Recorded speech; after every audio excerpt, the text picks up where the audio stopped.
नमस्कार प्रिय विद्यार्थियों, स्वागत करते हैं आपका परिष्कार क्लासेस सरदार शहर के इस यूट्यूब चैनल पर।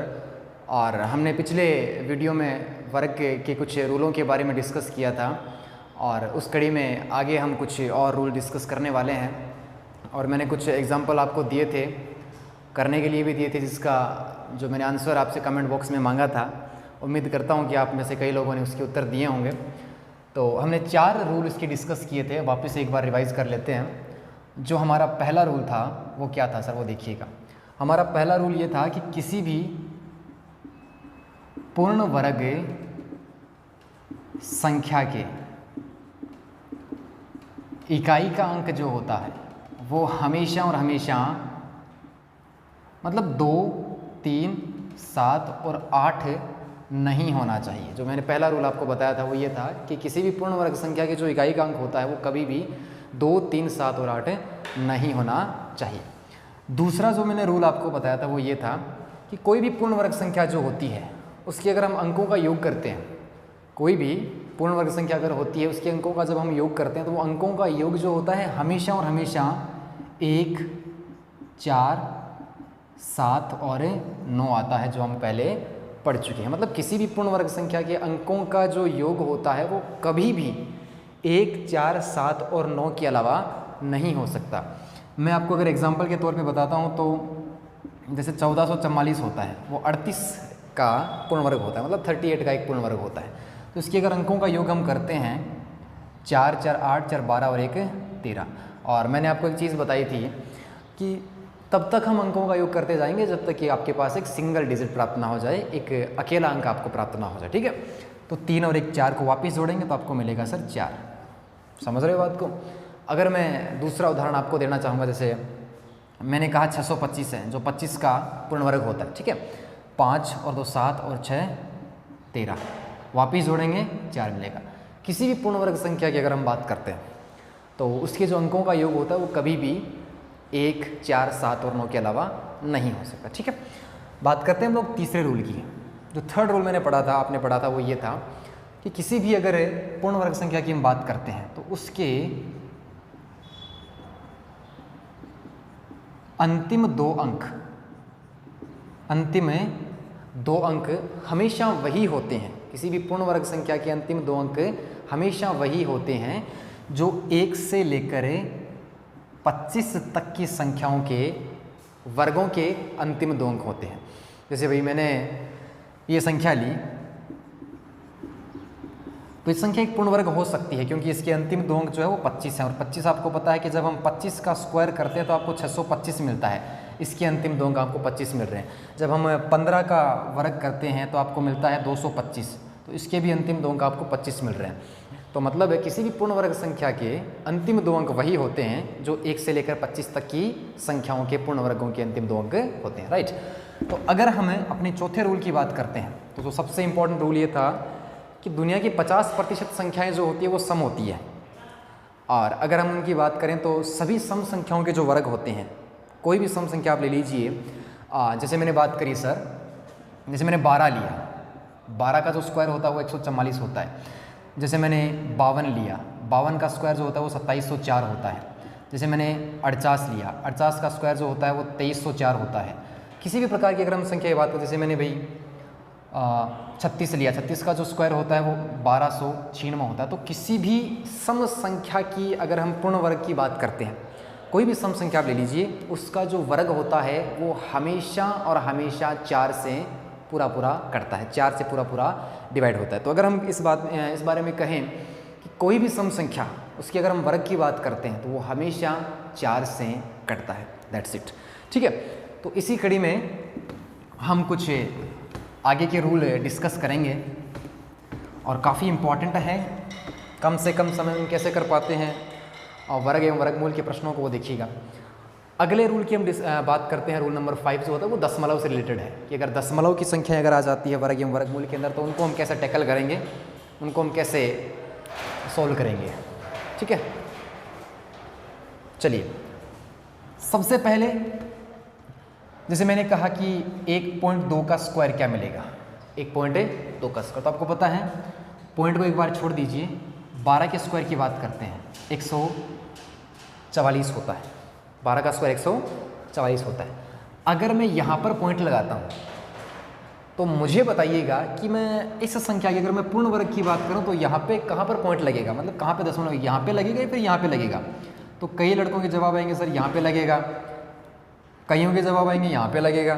तो एक बात है जो आपका कन्फ्यूज़न है वो दूर कर लीजिएगा सर, कि अगर मैं बात करता हूँ कि दशमलव के बाद में, किसी भी संख्या के दशमलव के बाद में अगर एक अंक है, जैसे मैंने ये कहा कि 7.2 है, जब हम इसका वर्ग करेंगे तो जो आपके पास संख्या मिलेगी सर, उसके दशमलव के बाद में आपको 2 अंक मिलेंगे। जैसे मैंने 36 लिया, जैसे मैंने 3.6 लिया मान लीजिए, तो इसका अगर मैं वर्ग करूँगा तो आपको क्या मिलेगा, 12.96। क्योंकि किसी भी संख्या जो एक सिंगल संख्या है वो किसी की पूर्ण वर्ग है या फिर नहीं, मतलब एक नेचुरल नंबर है, एक प्राकृत संख्या है। अगर उस प्राकृत संख्या में किसी पॉइंट के बाद में केवल एक नंबर है, पॉइंट के बाद में अगर एक नंबर है, तो जब हम उसका वर्ग करेंगे तो वर्ग में दशमलव के बाद में 2 अंक हो जाएंगे। वर्ग में दशमलव के बाद में कितने अंक मिलेंगे आपको, तो कंफ्यूज ये मत रखना कि भी 3.6 का जब हम वर्ग करते हैं, कई के बच्चे क्या करते हैं यहाँ से दशमलव हटाते हैं, 36 का वर्ग करते हैं, 1296 आपने कर लिया, अब यहाँ पे वर्ग लगा दिया, यहाँ पे पॉइंट लगा दिया। कईयों की दिक्कत होती है वो यहाँ पे लगा देते हैं। तो एक चीज़ ये क्लियर कर लीजिएगा, किसी भी संख्या जो दशमलव में है उसका जब हम वर्ग करते हैं तो अगर संख्या में दशमलव के बाद में एक अंक है तो उसका जब वर्ग करेंगे तो वर्ग में दशमलव के बाद में 2 अंक हो जाएंगे। ठीक है, चलिए, तो बात वही है। अगर हम उल्टा करते हैं, जैसे मैंने ये कहा, जैसे मैंने आपके सामने लिया भाई 2809 लिया, मैंने 2809 लिया। चलो मैं यहाँ पे पॉइंट लगाता हूँ 2809 में। अब मैंने क्या कर दिया अभी 28.09 मैंने कर दिया। तो ये एक पूर्ण वर्ग संख्या है, पूर्ण वर्ग संख्या है। ठीक है, किसकी होती है, ये होती है अपने 53 की। 2809 जब हम वर्ग करेंगे 53 मिलेगा। अब जब हम इसका वर्गमूल निकालेंगे, वर्गमूल का मतलब जब हम इसका अंडर रूट निकालेंगे, जब इसका रूट निकालेंगे, तो रूट निकालने के बाद भी आपको पता है कि हाँ संख्या तो आपके पास मिलेगी भी 53। ठीक है, 53 में अब यहाँ पर अगर किसी पूर्ण वर्ग संख्या में दशमलव के बाद में 2 अंक हैं, तो जब संख्या वर्गमूल निकालते हैं उसका, तो उसमें 1 अंक आपको मिलता है। अगर दशमलव के बाद में 2 अंक हैं तो इसका वर्गमूल निकालने के बाद में दशमलव के बाद में 1 ही अंक आपको मिलेगा। ठीक है, आपका प्रश्न यहाँ से ये होगा कि सर मैंने मान लीजिए ये कहा, जैसे मैंने ये कहा ये है 55.375, जब हम इसका वर्ग निकालेंगे तो दशमलव के बाद में 1 अंक आएगा या फिर 2 अंक आएगा। ध्यान रखना, ये संख्या कभी भी पूर्ण वर्ग नहीं हो सकती है। पूर्ण वर्ग क्यों नहीं हो सकती, क्योंकि किसी भी पूर्ण वर्ग संख्या में दशमलव के बाद में या तो 2 अंक मिलेंगे, या आपको 4 अंक मिलेंगे, या आपको 6 अंक मिलेंगे। कभी भी दशमलव के बाद में किसी भी पूर्ण वर्ग संख्या की मैं बात कर रहा हूँ माय डियर फ्रेंड्स, समझना चीज़ को, किसी भी पूर्ण वर्ग संख्या के दशमलव के बाद में कभी भी आपको 3, 5 इस प्रकार से आपको डिजिट नहीं मिलेंगे, अंक आपको नहीं मिलेंगे। समझ रहे हो बात को? आपको ये मिल सकता है, आपको ये मिल सकता है, आपको ये मिल सकता है, मतलब आपको सम संख्या में अंक मिलेंगे। दशमलव के बाद में सम संख्या में आपको अंक मिलेंगे। राइट, चलिए, तो ये चीज़ें काफ़ी इंपॉर्टेंट है। कई बार इससे प्रश्न आ जाते हैं, कई बार इस प्रकार के प्रश्न आते हैं। देखिएगा, इसमें बहुत इंपॉर्टेंट चीज़ है, एसएससी में भी पूछे जाते हैं इस प्रकार के प्रश्न। जैसे मैंने मान लीजिए ये कह दिया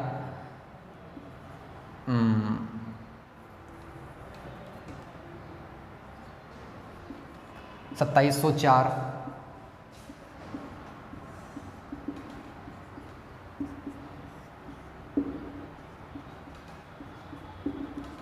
इसका उत्तर आपको क्या मिलेगा? इस प्रकार के जब भी प्रश्न आपको मिलते हैं तो सबसे पहले आपके दिमाग में ये बात आनी चाहिए कि 2704 जो होता है उसका वर्गमूल क्या होगा। तो जब हम इसकी बात करेंगे, 2704 का जो वर्गमूल होता है वो क्या होता है सर?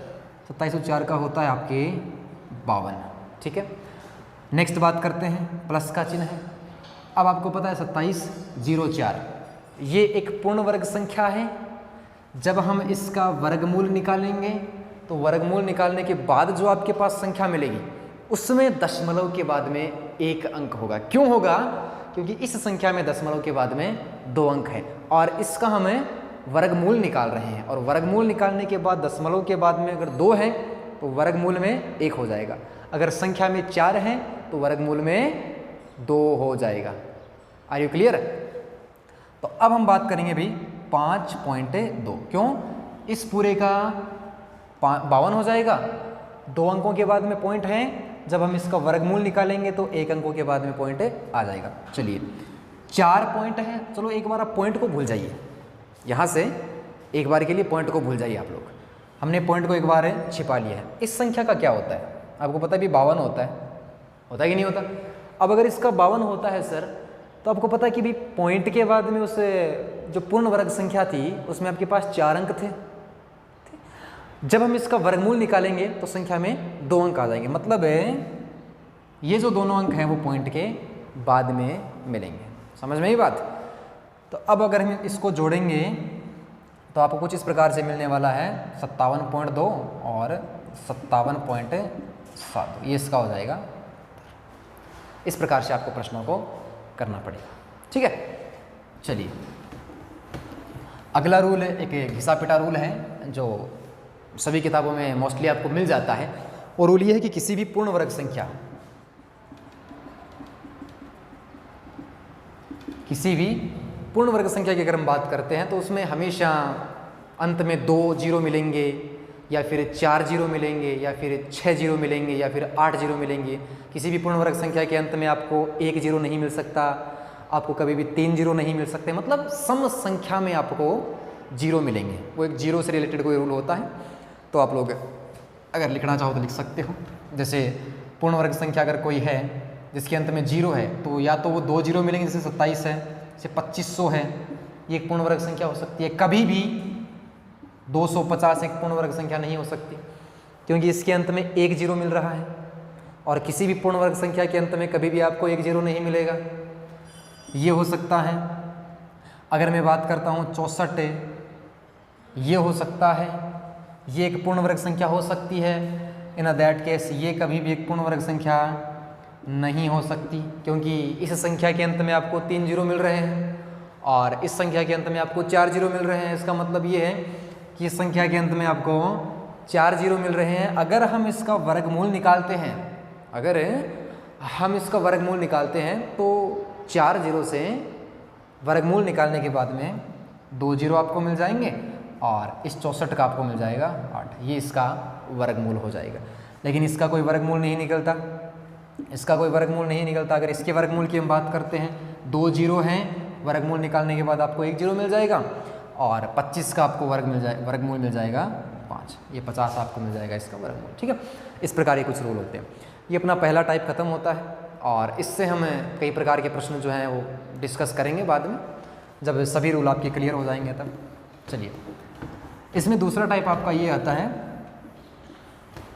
कि कोई भी बड़ी से बड़ी संख्या आपको दे रखी है, उसका हम वर्गमूल कैसे निकाल सकते हैं।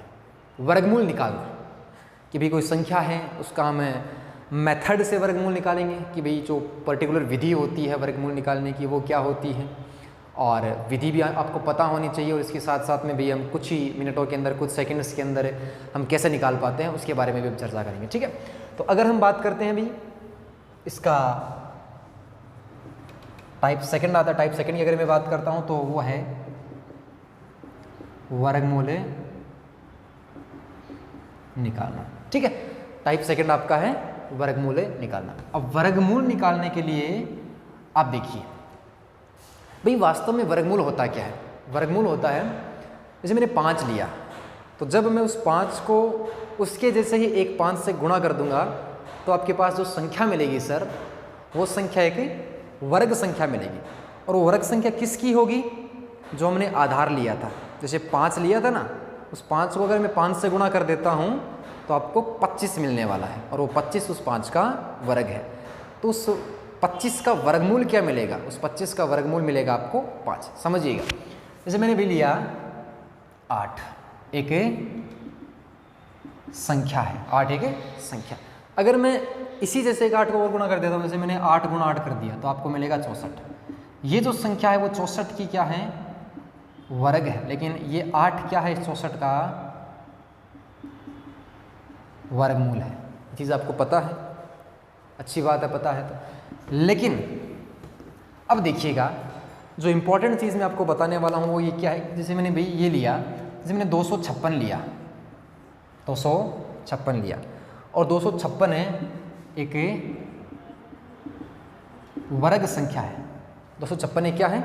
वर्ग संख्या। मतलब ये वर्ग संख्या है। जैसे तीन को किसी वैसे ही 3 से गुणा करने के बाद में, उसके साथ में 2 को उसी जैसे 2 से गुणा करने के बाद में, ऐसे करके किन्हीं एक जैसी 2 संख्याओं को गुणा करने के बाद में आपको 256 मिला है। जैसे भाई 2 गुणा 2, 3 गुणा 3, ऐसे करके आपको पास है ये 256 मिला है। तो हम ये देखेंगे कि भाई कहाँ से 256 निकला है, वो हम वर्गमूल इसका ज्ञात करेंगे। तो ध्यान से देखना इस चीज़ को। भाई सबसे पहले अभाज्य गुणनखंड विधि होती है। इस विधि का नाम होता है अभाज्य गुणनखंड विधि। ठीक है, सबसे पहले अभाज्य गुणनखंड विधि में हम 2 का भाग लगाएंगे। आपको पता है कितनी बार जाएगा? 128। वापिस 2 का लगाएंगे 64, वापिस 2 का लगाएंगे 32, वापिस 2 का लगाएंगे 16, 8, 4, 2 और वापिस लगाएंगे। ये जो है वो इसके अभाज्य गुणनखंड है। मतलब इन संख्याओं से मिलकर आपका ये 256 बना है। वो एक्चुअल में है क्या, उस चीज़ को ध्यान से समझना। वो है क्या, अगर मैं इसकी बात करता हूँ तो ये देखिएगा, 2 × 2 कितनी बार आया है? 3, 4, 5, 6, 7 और 8 बार। हम गुणा कर देते हैं 2, 3, 4, 5, 6, 7 और 8। देखिएगा ध्यान से, आपको जब इतनी संख्याओं को साथ में गुणा किया तब आपको क्या मिला? 256 मिला। हमें इस 256 का क्या निकालना है? वर्ग मूल निकालना है। वर्गमूल का मतलब है, मैंने आपको क्या बताया था, किसी एक संख्या को जब हम 2 बार गुणा कर देते हैं, उसी संख्या से गुणा कर देते हैं तो आपको एक वर्ग संख्या मिलती है। अब उन 2 संख्याओं में से आपको एक संख्या चुननी है। मतलब है कि आपको जोड़े बनाने पड़ेंगे। एक जोड़ा ये बन गया, दूसरा ये, तीसरा आपका ये और चौथा आपका ये जोड़ा बन गया। इन 4 जोड़ों में से आपको सभी जोड़ों में से एक एक संख्या कॉमन लेनी पड़ेगी। जैसे भाई इन 2 जोड़ों में से, इस एक जोड़े में से मैंने 2 कॉमन ले लिया, इसमें से वापस मैंने 2 कॉमन ले लिया, अगले में से वापस मैंने 2 कॉमन ले लिया, और इसमें से भी मैंने क्या ले लिया? 2 कॉमन। ये प्रत्येक जोड़े में से एक एक संख्या मैंने कॉमन ले ली। अब हम क्या करेंगे? इनको गुणा कर दीजिए, 4, 8 और 16। 16 क्या है? इसका वर्गमूल है। जो भी आपके पास अभाज्य गुणनखंड निकलते हैं, उन अभाज्य गुणनखंड में से आप एक एक को, जो भी जोड़े बनते थे, अगर यहाँ पे 2-2 का जोड़ा बन रहा है, उसी प्रकार अगर यहाँ पे एक 3 का भी जोड़ा बनता तो हम उसमें से भी एक बाहर ले लेते। अगर उसी प्रकार यहाँ पे एक 5 का जोड़ा बनता, जैसे 5 और 5 अगर यहाँ पे आता तो हम उसमें से भी एक 5 बाहर ले लेते, राइट। उसी प्रकार अगर यहाँ पे एक 7 और 7 का होता तो हम उसमें से एक 7 बाहर ले लेते। अब यहाँ पे अगर मान लीजिए एक अतिरिक्त 7 आ जाता तो हम क्या करते? तब वो पूर्ण वर्ग संख्या ही नहीं होती, पहली बात तो, ठीक है। और उसका अभाज्य गुण, उसका पूर्ण वर्ग भी, वर्गमूल भी उसका नहीं निकलता। तो वो चीज़ आगे की है, वो सवाल बनते हैं कि भाई किससे गुणा किया जाए। अगर यहाँ पे एक 7 रह जाता, क्योंकि ये अकेला 7 रह जाता, फिर इसको अगर इसी प्रकार के एक 7 से और गुणा कर देते तो एक पूर्ण वर्ग संख्या बन जाती। वो आगे की बातें होती है, वो आगे डिस्कस करेंगे। ये तो होती है अभाज्य गुणनखंड विधि से पूर्ण वर्ग निकालना, ठीक है। अब हमें इतना बड़ा तो करेंगे नहीं एग्जाम में, तो हमें कम से कम समय में इसको किस प्रकार से कर सकते हैं, उस अप्रोच को आप ध्यान से देखिएगा। हम क्या करेंगे इसमें, एग्जाम्पल से समझते हैं। एग्जाम्पल आपको दे रखा है 43, 56, बहुत सारे एग्जाम्पल ऐसे लेंगे जिससे आपका पूरा कॉन्सेप्ट जो है वो क्लियर हो जाए। और इसके लिए मैंने सारे वर्ग आपके सामने लिख दिए हैं, जिससे आपको आसानी हो समझने में, और आपको रटने नहीं है, आपको ये रटने हैं, और मैंने तो यहाँ पे लिखे हैं, आपको मिलेगा नहीं एग्जाम में। 45, 56 की अगर मैं बात करता हूँ, देखिए हम कुछ ही सेकेंड्स के अंदर इसका जो वर्गमूल होता है वो कैसे निकाल पाते हैं, उस चीज़ को आप समझिएगा। सबसे पहला स्टेप ये होगा कि भाई आपको अंत से जोड़े बनाने होंगे। पहला जोड़ा 56 का बन गया, बाकी जो संख्याएं शेष रह जाती है, पीछे से जोड़ा बनाने के बाद में बाकी संख्याएं जो शेष रह जाती है उसका पूरा एक जोड़ा इस प्रकार से बन जाएगा, ठीक है। बाकी 2 संख्याएं शेष हैं तो एक जोड़ा आपका 43 का बन जाएगा। अब हम क्या करेंगे, यहाँ पे पहले जोड़े का काम ये होता है कि भाई आपको अंत में 6 मिल रहा है, और 6 कब मिलेगा, आपको 6 कब मिलेगा। तो इस चीज़ को ये ट्रिक आप तभी कर पाओगे जब आपको 1 से लेकर 10 तक के वर्ग, बस ज़्यादा नहीं, सिर्फ 1 से लेकर 10 तक के वर्ग आपको याद है, तब आप आसानी से इस काम को कर लोगे। तो भाई आप ये देखोगे कि 1 से लेकर 10 तक की अगर हम बात करें तो किसी भी, जैसे देखिए 1 से लेकर 10 तक की अगर मैं संख्याओं की बात करता हूँ तो आपको अंत में 6 कब मिलेगा, अंत में 6 कब मिलेगा? भाई एक ही संख्या ऐसी है 6, जब मैं उसका स्क्वायर करता हूँ, जब मैं उसका वर्ग करता हूँ तो आपको अंत में 6 मिलेगा। ये एक पूर्ण वर्ग संख्या है, ये एक पूर्ण वर्ग संख्या है और ये सभी भी क्या है, पूर्ण वर्ग संख्याएं ही हैं। तो आपको 6 अंत में कब मिलेगा? आपको 6 अंत में तभी मिलेगा जब आप 6 का वर्ग करोगे। समझ रहे हो बात को? जब आप 6 का वर्ग करोगे तो आपको करना क्या है, एक संख्या आपने लिखी 6, क्योंकि जब आप किसी संख्या के अंत में 6 है, जब आप उसका वर्ग करोगे तो जो वर्ग आपको मिलेगा उस वर्ग के भी अंत में आपको क्या मिलेगा, 6। पहले जोड़े का काम है इतना ही होता है। चलते हैं दूसरे जोड़े पे। दूसरा जोड़ा क्या है, 43 43, ठीक है। अगर मैं दूसरे जोड़े की बात करता हूँ तो वो है 43। इसको आप ध्यान से देखिएगा, 43 से छोटी, 43 से छोटी जस्ट पूर्ण वर्ग संख्या आपको देखनी है। ये भी दूसरा जोड़ा आपके पास 43 का मिला, इस 43 से छोटी जस्ट छोटी पूर्ण वर्ग संख्या। तो 43 से छोटी पूर्ण वर्ग संख्या सर होती है 36 होती है। क्या होती है? 36, सॉरी 43 से छोटी जस्ट पूर्ण वर्ग संख्या क्या होती है सर? 36 होती है। और 36 से किसकी पूर्ण वर्ग होती है? 36 होती है 6 की।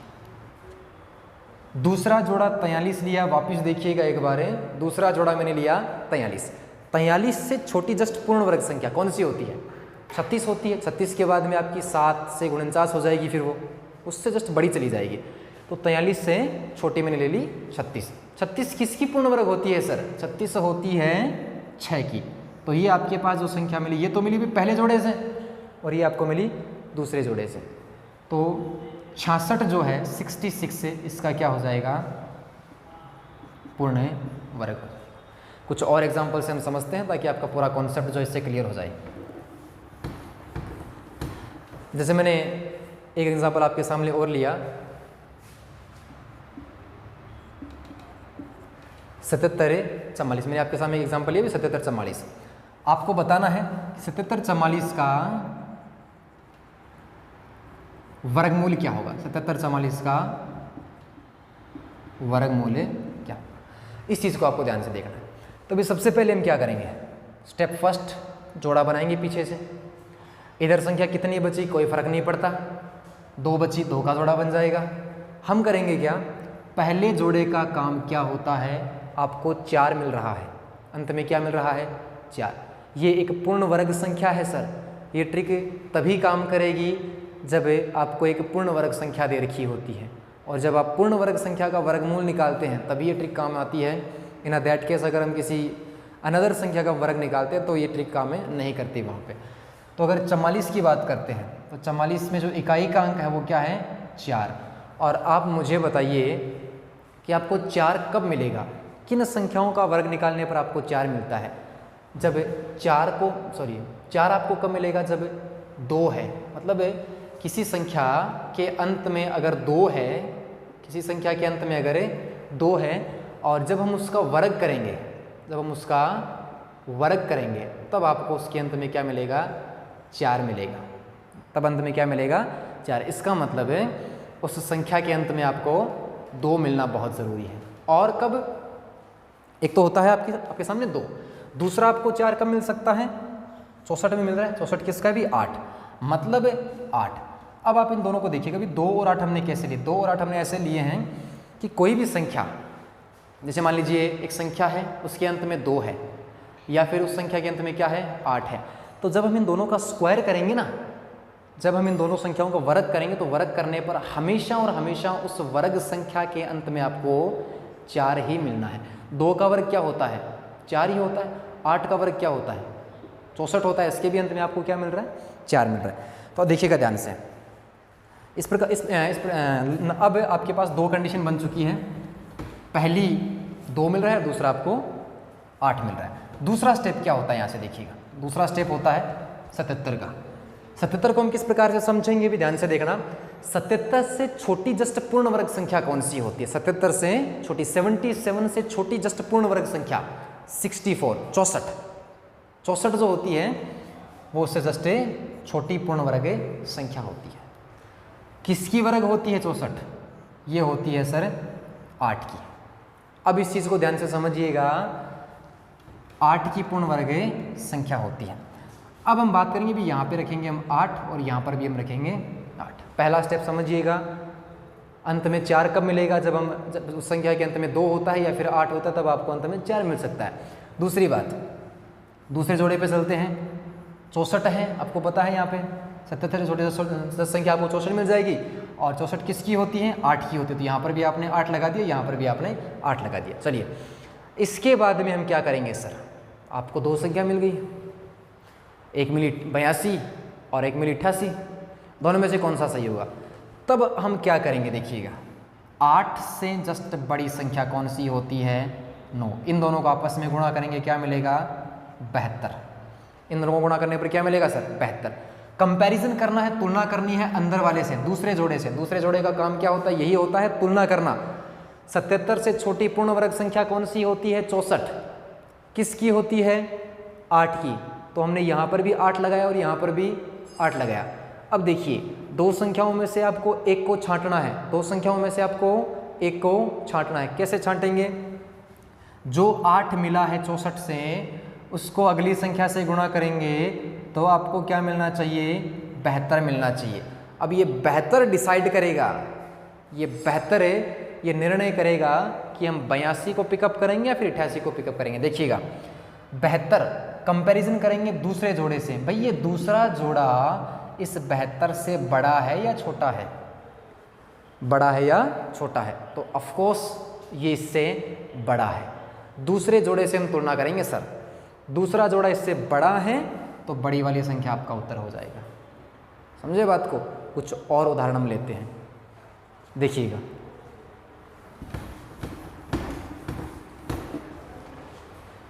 जैसे मैंने आपके सामने लिया,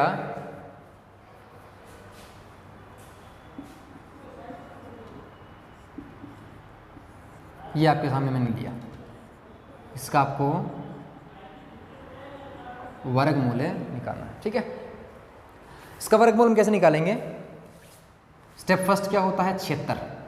स्टेप फर्स्ट क्या होता है? 76। पीछे से एक जोड़ा हमने बनाया, बाकी बच गए 3 अंक, उनका एक अलग जोड़ा बन जाएगा, ठीक है। पहले जोड़े का काम क्या होता है? भाई 6 आपको अंत में कब मिल सकता है?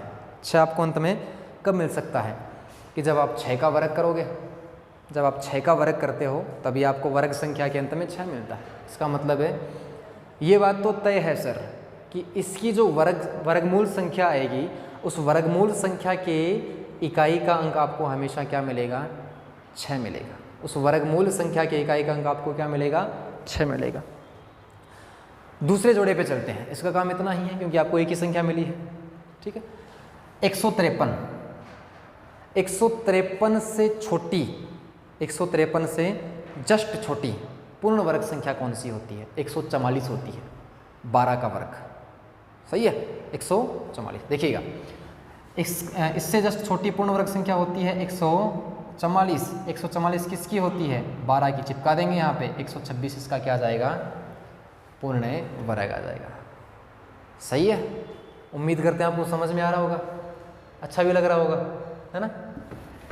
कुछ और एग्जांपल लेते हैं, ठीक है। जैसे मैंने एक एग्जांपल और लिया,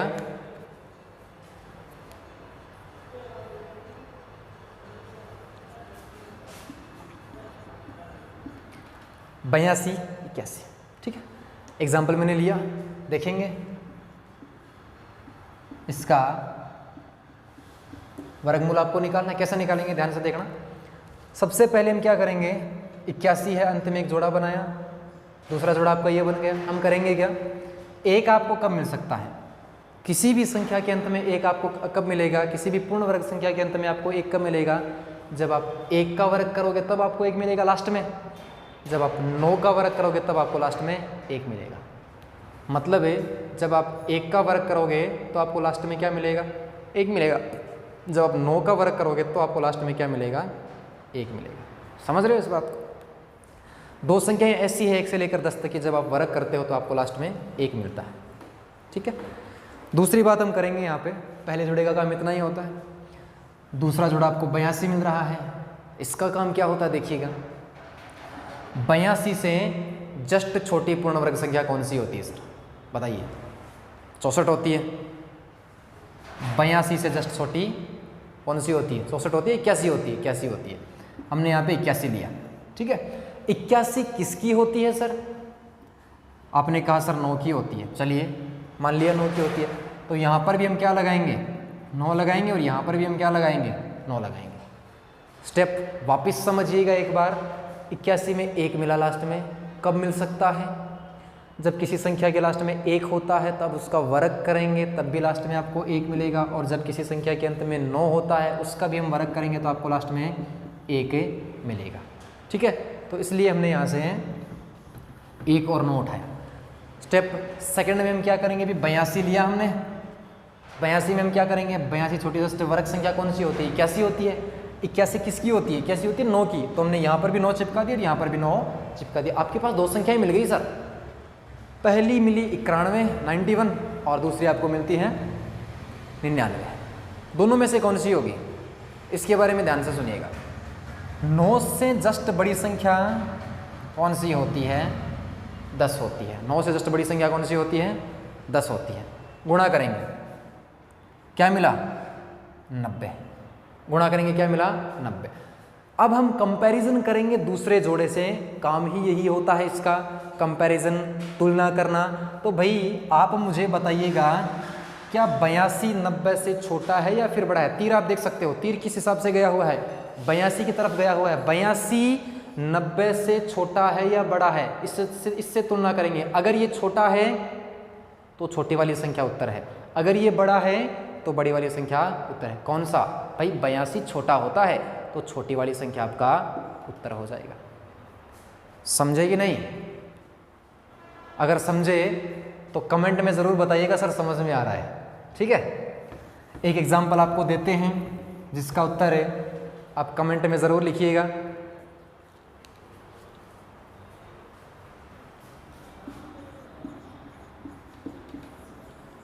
इसका वर्गमूल क्या होगा बताइए। ठीक है। और बाकी हम अगले टाइप के जो प्रश्न होते हैं वो नेक्स्ट क्लास में डिस्कस करेंगे। अभी के लिए धन्यवाद।